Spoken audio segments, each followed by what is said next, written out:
A, B, C's for adults. ABCs for Adults, episode 4B is for being. Hey guys! Hey guys! Welcome to another episode of ABCs for Adults. And today's one is... Thank you for joining us. We're doing B. Woo! B is for be, as we learnt in school, but it's also for being.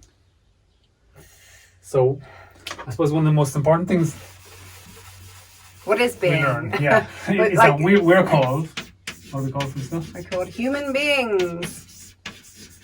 And you're... So we're not doing much of this being part. You share your time between being a human being and being a human not being.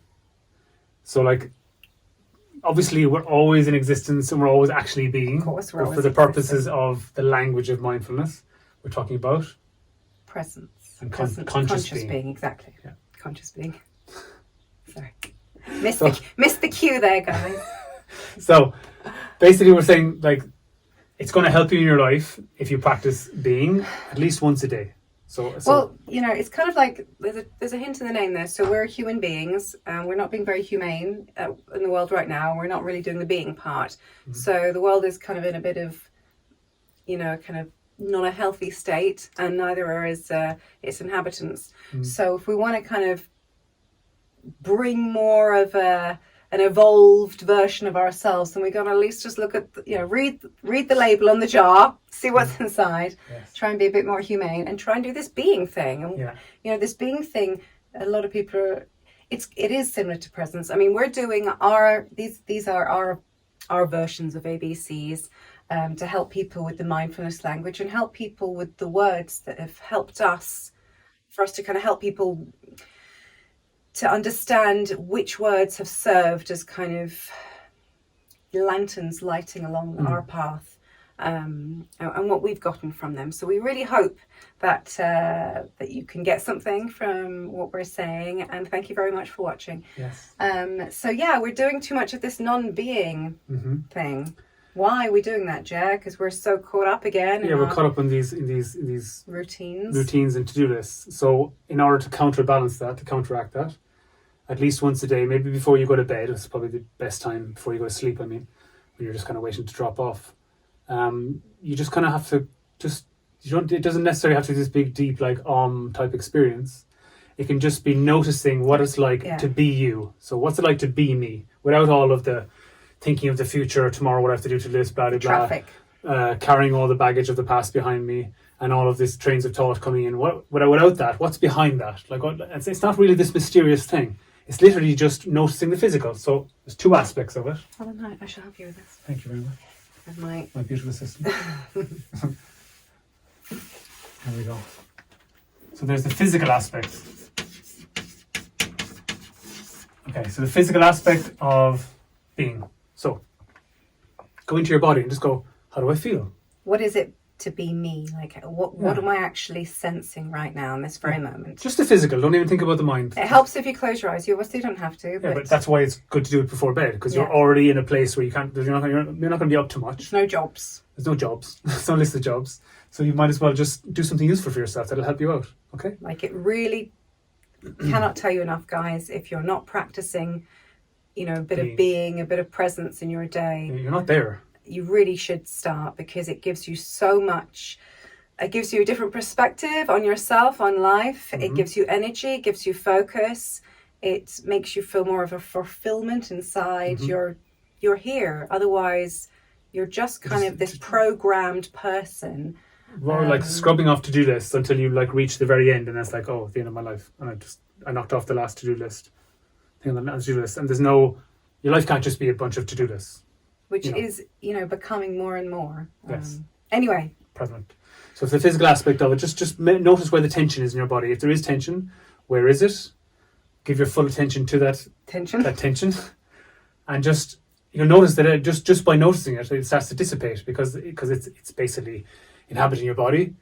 And the only way it won't do that is because you've noticed it, so it doesn't have anywhere to hide. So then it just dissipates by itself. It's very weird how focus on a feeling allows it to go. We found even with pain, When you focus in the very center of it, it's like the eye of the storm. It sounds ridiculous. When you go into the very, very center of the pain and you kind of... Don't resist it. Yeah, you kind of like honor it or something. It's very odd. It gets heard. It's like an entity that gets heard and then it just dissipates. Yeah. Or you don't feel it as much. I don't know. It's very odd. Yeah. You know, whatever you resist does persist. That saying is really there for a reason. So basically, you have to think that, like, if you hadn't noticed that, you've done that, okay? And then if you hadn't noticed that tension in your body, then you have to realize that if you hadn't bothered to notice that you have a perpetual state of tension in your body. Of unease. Dis-ease comes from that. Dis-ease. That's why it's called dis-ease. You are entering into a situation where if it persists, you'll enter chronic pain or chronic disease in that way. So try to notice it. So that's the physical, okay? And then you have the mental. And the mental is just literally what thoughts am I being presented with? And it's a bit mad when you start doing it first because you're like, the crazy thoughts. Once you actually kind of like...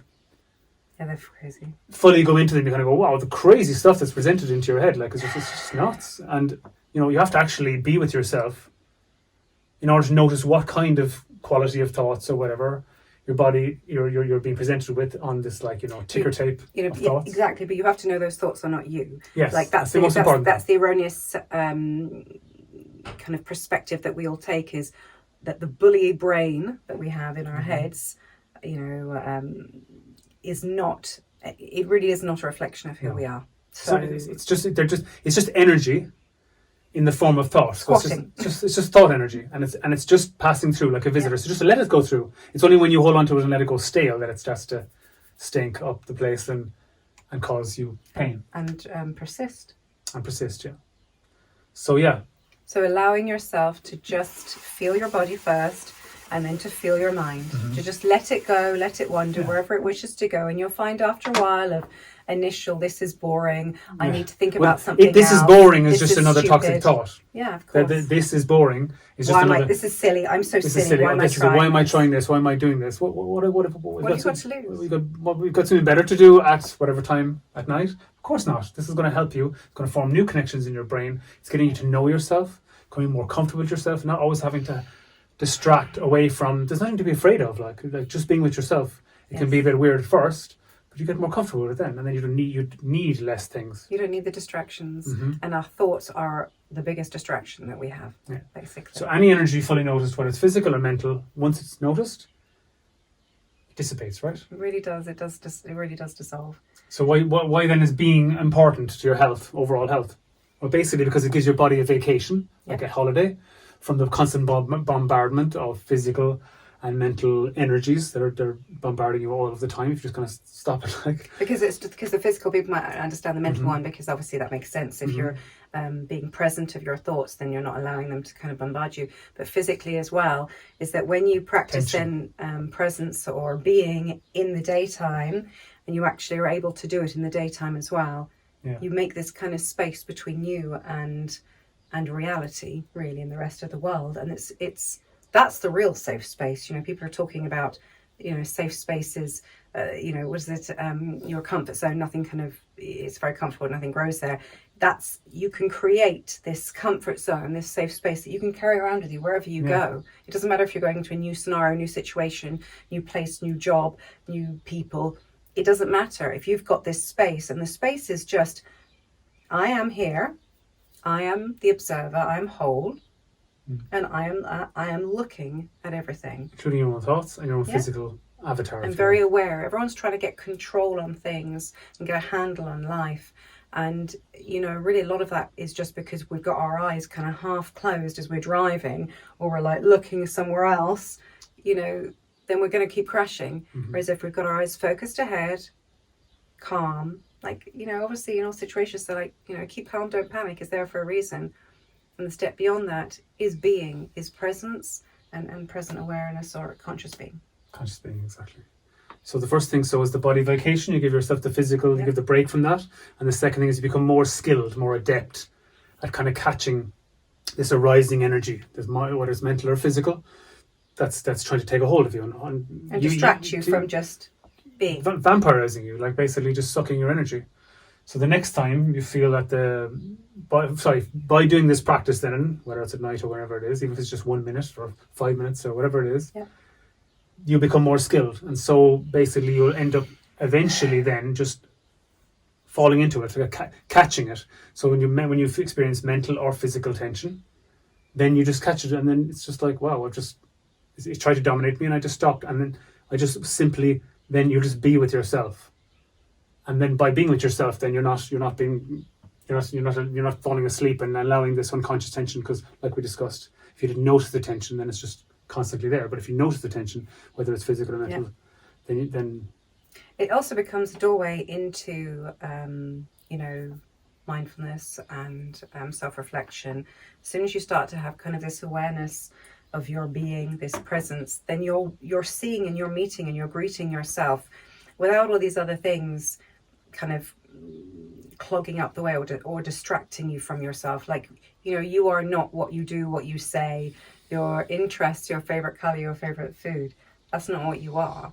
And so that we have such a hard time in life because we identify, I'm going slightly off point here, because we identify with, because we haven't taken the time to stop and just be with ourselves, that we then go and try and find identity in groups of people, in all kinds of perspectives, and then really kind of attach our sense of self and identity to that. And then when that gets threatened, then we just go absolutely crazy, because it becomes a self preservation kind of instinct kicks in, even though it has nothing to do with your real self.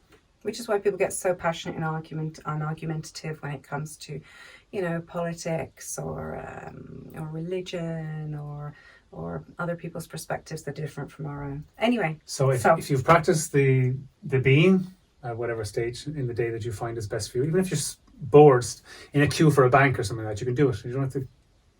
Trust me, no one's looking at you. They're thinking about their own thoughts and their own worries. Yes. Once you develop this skill, slowly but surely, it's the only power really that's going to restore your balance, restore any peace in your world, which is like you live inside your head. So it's like on a day-to-day, moment-to-moment basis, you are your world. You're living inside your head, and that is your world. So yeah. So some people call this meditation, but we actually like to say, I think meditation is kind of, it sounds frightening to people who've never entered. Seems intimidating. Because they're like, meditation, do I have to go on top of a mountain? And as you said before, go about 50 times. No, you don't. You just have to literally just observing life. Yeah. And the first place you start is the physical self and the mental self and the psychological self, what your thoughts are. And then you spend then time with yourself instead of with these mental and physical, harmful energies. Yep. So that's it. That's being in a nutshell. Anything else to add, Francisca, before we? No, just remember your namesake. You're a human being. Yeah. You got to spend it. We're going to spend our whole day being, but if right now, try and make it your mission tonight before you fall asleep to just try this being thing, if you've never done it, and just see what happens when, as Jess said, you just watch your body, you watch your mind, and just see where you go. Give it a try. Ciao for Thanks, now. guys. Have a lovely, lovely day, and remember that be is not just for be, but also for being.